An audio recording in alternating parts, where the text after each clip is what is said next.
ہم اپنے بچوں کو کن کی صحبت میں رکھ رہے ہیں. جسے ہم کہتے ہیں صحبت صالحین، نیک لوگوں کی صحبت اختیار کرنا. تو ان کا جو فرینڈ سرکل بھی ہو ایسے ہی لوگوں کا ہو جو دیندار گھرانوں میں ہوں، اور آپ کا گھر بھی دیندار ہو. اچھا، یعنی ہمارے یہاں ایک ڈیمانڈ ہوتا ہے نا کہ ہم اسکول بھیج رہے ہیں، مدرسے بھیج رہے ہیں، کیا تربیت ہو رہی ہے؟ مدرسے میں اسکول میں وہ 4 گھنٹے ہیں، باقی 20 گھنٹے آپ کے ساتھ ہے. تو زیادہ آپ کے گھر کی تربیت کا اثر پڑے گا. آپ نے اپنے گھر کو کتنا دیندار بنایا ہے، تو اپنے گھر کو دیندار بنانا یعنی دینی ماحول گھر میں قائم کرنا. دوسری چیز اپنے بچوں کے فرینڈ سرکل اور جس کے ساتھ ان کا اٹھنا بیٹھنا، اس کا خیال رکھنا کہ دینداروں کے ساتھ ہو.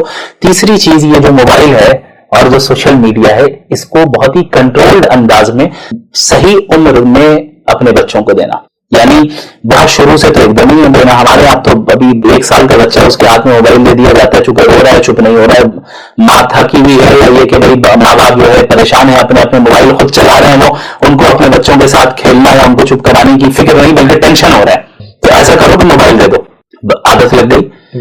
اب یہ آہستہ آہستہ آگے بڑھتے بڑھتے جب وہ انٹرنیٹ کو جانے گا، پھر آگے کی چیزوں کو جانے گا، تو یہ جو آپ نے فری ایکسس مکمل دے دیا ایک غلط عمر میں، یہ بہت غلط ہوا.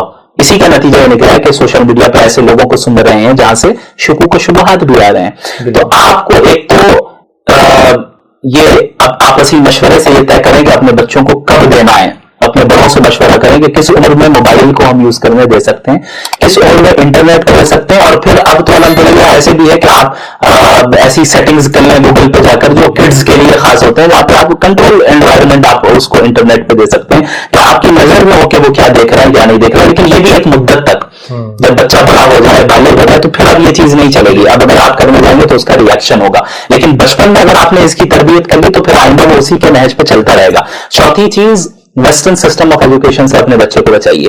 ویسٹرن سسٹم آف ایجوکیشن سے اپنے بچے کو بچائیے. اس کے لیے آپ اسلامک پیراڈائم کے تحت اسلامک انگلش میڈیم اسکولز کو اپنے ملک میں قائم کریں، الگ الگ جگہوں پہ قائم کریں جہاں پر آپ کے بچہ دینی ماحول میں یہ عصری علوم بھی حاصل کرے اور دینی علوم بھی وہ حاصل کرے. یہ چند پوائنٹس اس وقت ذہن میں، اس کے علاوہ بھی بہت سی چیزیں ہیں تو مناسب ان چیزوں کا بھی دھیان رکھنا چاہیے. جو لوگ دے رہے ہیں بچوں کو اس وقت موبائل، تو وہ اپنی ہی آئی ڈی لگا کے دیتے ہیں ان میں، تو یہ اور زیادہ خطرناک ہو جاتا ہے کہ وہ جو میچیور چیزیں خود دیکھ رہے ہیں وہی چیزیں بچوں کے سامنے آ رہی ہیں. جی ہاں. اور پھر ان تمام چیزوں سے گزرنے کے باوجود اگر بچے کے ذہن میں کوئی سوال آ رہا ہے تو اس میں اس کو ڈانٹنا نہیں ہے. جی، کوئی ڈاؤٹ اگر آ رہا ہے کہ بھئی اسلام میں ایسا کیوں ہے، تو اس میں اب اسے طوفان کی طرح نہیں بنانا ہے کہ بھئی کیا ہو گیا. نہیں بھئی ٹھیک ہے، نیچرل سوال آتا ہے. صحابہ کے ذہن میں بھی سوالات آتے تھے، اللہ کے نبی سے سوال کرتے تھے. آپ دیکھیں کہ کس انداز میں اللہ کے نبی نے جواب دیا صلی اللہ علیہ وسلم. سیرت پڑھیں تو ان بچوں کو سیٹسفائنگ آنسر ان کے ایج کا لحاظ رکھتے ہوئے آپ کو دینا. آپ نہیں دے سکتے تو جو ماہر علماء ہے، جو ماہر ہے اس فیلڈ میں، ان سے دلوائیں، ایکسپرٹ سے دلوائیں. ایسا نہیں ہوتا کہ ہمیں سمجھ میں نہیں آ رہا ہے، کیونکہ انسان کی عقلیں بھی تو متفاوت ہے نا. بھائی میری عقل کچھ ہے کہے گی، آپ کی عقل کچھ کہے گی. اگر عقل ہی معیار بن جائے حق کا، تب تو حق ایک نہیں کئی سارے ہو جائیں. اور ایک جو ہے حق اور باطل اور اصول دین کے معاملے میں عقل کے گھوڑے دوڑانے لگے تو نتیجہ کیا نکلے گا؟ ایک پیراس برپا ہو جائے گا، اور ایک جو ہے افراتفری کا عالم ہو جائے گا، اور ہر ایک نئے دین کو گڑھ رہا ہوگا. جیسے آج کل ہو رہا ہے سوشل میڈیا پہ کتنے سو کالڈ اسکالر بیٹھے ہوئے قرآن اور حدیث کے نام پہ نوجوانوں کو گمراہ کرنا. نبی نے یہ فرمایا، اللہ نے یہ فرمایا، گمراہ کیے جا رہے. نبی صلی اللہ علیہ وسلم کی احادیث میں بھائی ناسخ بھی ہے منسوخ بھی ہے. کل ایک صاحب نے مجھ سے پوچھا کہ بھائی کیا یہ اب ایک انسان رسول کا حوالہ دے رہا ہے تو ہم ظاہر ہے اسی کو مانیں گے. ہم نے کہا میں آپ کو ایک حوالہ دیتا ہوں. رسول اللہ، صحیح حدیث، رسول اللہ صلی اللہ علیہ وسلم نے فرمایا کہ جس نے ایسے کھانے کو کھایا جو آگ پر پکا ہو اس کا وضو ٹوٹ جائے گا. اب آپ بتائیے کھانا کھا کے وضو کرتے ہیں؟ رسول نے کہا. بھائی اچھا، رسول نے چونکہ مفتی صاحب نے کہا اب جو کہہ رہے ہیں حوالے ماننا نہیں، ویریفائی کرنا. یہ حدیث مفتی صاحب جو آپ نے بیان کی ہے منسوخ ہو چکی ہے. یہ پہلے ابتدائی اسلام میں یہ حکم تھا، اگرچہ حدیث صحیح ہے. پھر دوسری صحیح حدیث یہ بتا رہی ہے کہ یہ عمل اب منسوخ ہو گیا ہے، ایبروگیٹ کر دیا گیا ہے.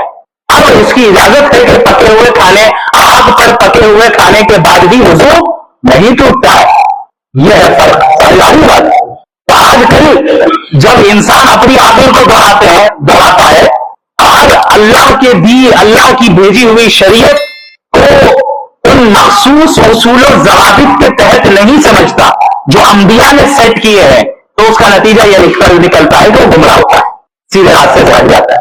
لہذا موجودہ زمانے میں میں یہ کہہ رہا تھا کہ مغربی تہذیب کا فتنہ ہر شعبے میں داخل ہے, اور اس طریقے سے ہمارے نوجوانوں کو کریئرزم میں مبتلا کیا گیا ہے, اس طریقے سے مٹیریلزم میں مبتلا کیا ہے کہ انہوں نے یہ سمجھ لیا ہے کہ اب کامیابی اسی وقت حاصل ہوگی جب ہمیں مٹیریلسٹک لائف مل جائے گی.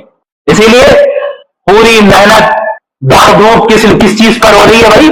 اچھی جاب مل جائے, کریئر سیٹ ہو جائے, اپنا بنگلہ ہو جائے, اپنی گاڑی ہو جائے, اتنے کروڑوں روپے سیونگز میں ہو جائے, تب جا کر ہم سکسیسفل ہوں گے. اتنی عزت مل جائے, اتنی شہرت مل جائے کہ لوگ جو ہے میرے آگے پیچھے چلتے رہے, تب ہم سکسیسفل ہوں گے. یہ سوچ کس کی تھی معلوم ہے آپ کو؟ آئیے قرآن کریم میں سورۃ الکہف میں اللہ رب العالمین نے صاحب الجنتین کا ذکر فرمایا. دو دوست تھے, ان میں سے ایک دوست ایسا تھا جسے اللہ نے 2 بڑے باغات دیے تھے اور بالکل مٹیریلسٹک لائف تھی, اعلیٰ ترین لگژریس لائف جسے ہم کہہ سکتے ہیں لگژری ایٹ اٹس پیک, وہ حاصل کی ادھر. اللہ نے پھر اس کی منظر کشی بھی کی کہ ہم نے انہیں 2 باغات انگور کے دیے, پھر اس کے ارد گرد کھجور کے درخت دیے, پھر ان تمام کے درمیان ایک کھیتی دی, پھر ان تمام کے درمیان نہروں کو جاری کر دیا. وہ شخص اپنے اس مومن دوست کے سامنے فخر کرتے ہوئے کہتا ہے انا اکثر منک مالا واعز نفرا. سورۃ الکہف. یہ دوست بات ایسی ہے کہ میں تو سکسیسفل آدمی ہوں, کیوں؟ تم سے زیادہ مال ہے, تم سے زیادہ افراد میرے آگے پیچھے گھومتے رہتے ہیں. انا اکثر منک مالا, تم سے زیادہ مال بھی ہے میرے پاس, واعز منک نفرا, اور تم سے زیادہ افراد ہے میرے پاس. 2 آدمی میرے بیگ کو اٹھا رہے ہیں, 2 آدمی میرے لیے گاڑی کا دروازہ کھول رہے ہیں, کوئی میری چپل اٹھا رہا ہے, کوئی مجھے سلام کر رہا ہے, چونکہ میں پیسہ والا ہوں, مجھے عزت شہرت حاصل ہے. اب آپ دیکھیں یہ مزاج دراصل ویسٹرن دنیا آج ہمارے اندر پیدا کرنا چاہ رہی ہے. یہ کہا جاتا ہے نا بھائی لائف تو ایک ہی مرتبہ ہے, جی لو جیسا چاہتے ہو. یہ تو عقیدے کے خلاف ہے. قرآن کہہ رہا ربنا امتنا اثنتین واحییتنا اثنتین, اے اللہ تو 2 بار موت دیتا ہے, پھر دی ہے تمہیں آپ نے, اور 2 بار آپ نے زندگی دی ہے, تو ہم تو 2 زندگیوں کا قائل ہے. کون سی 2 زندگی؟ ایک دنیاوی زندگی اور ایک حقیقی دائمی اور ابدی زندگی جس کی کوئی انتہا نہیں ہے. اگر کفر پہ جا رہا ہے, شرک پہ جا رہا ہے, ایک انسان ہمیشہ خالدین فیہا ابدا, ہمیشہ جہنم میں رہے گا. ایمان کے ساتھ جا رہا ہے, اب جنت میں داخل ہو گیا, ہمیشہ جنت میں رہے گا. تو معاشرے کا یہ کہنا تو ٹکرا رہا ہے شریعت کے ساتھ کہ بھائی لائف ہے, اپنے مرضی سے جی لو, جو جی چاہ رہا ہے وہ کرتے رہو. یہ تو در حقیقت جانوروں کا طریقہ ہے نا, جانور جو چاہتے ہیں وہ کرتے ہیں, جہاں منہ مارنا چاہے منہ مارتے ہیں. کیوں؟ زندگی کا مقصد ہے, ان کے پاس عقل نہیں. اللہ نے ہمیں عقل دی, صحیح اور غلط کی تمیز کی صلاحیت دی. اس کے بعد ہم اگر غفلت میں زندگی گزار رہے ہیں تو غفلت کی تشریح اور اس کی ڈیفینیشن, بلکہ اس کو ڈسکرائب قرآن کریم نے اس طرح کیا اولئک کالانعام بل هم اضل اولئک هم الغافلون.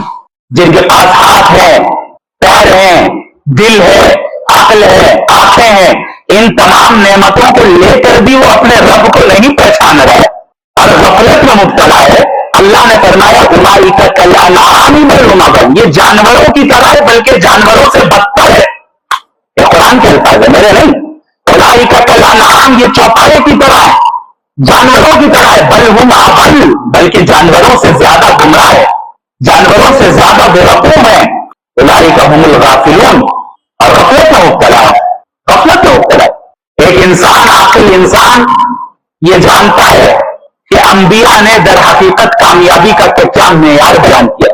یاد رکھیے میرے نوجوان بھائیوں, پتہ نہیں آپ سے آئندہ کب ملاقات ہوگی یا نہیں ہوگی, اللہ رب العالمین نے کامیابی کا معیار قرآن کریم میں بیان فرمایا. کامیابی کا معیار یہ نہیں ہے کہ تم چند پیسوں کو کما لو, یا تمہیں اچھی جاب مل جائے, یا اچھی تجارت مل جائے, تم اپنا گھر, اپنا مکان اور عزت و شہرت اور منصب اور عہدہ دنیا میں کما لو اور اسی کے پیچھے ذلیل پھرتے رہو. بلکہ اللہ نے فرما دیا فمن زحزح عن النار وادخل الجنة فقد فاز, جو انسان جہنم سے بچا لیا گیا اور جنت میں داخل کر دیا گیا, یہ ہے سکسیسفل پرسن, یہ ہے جس نے سکسیس حاصل.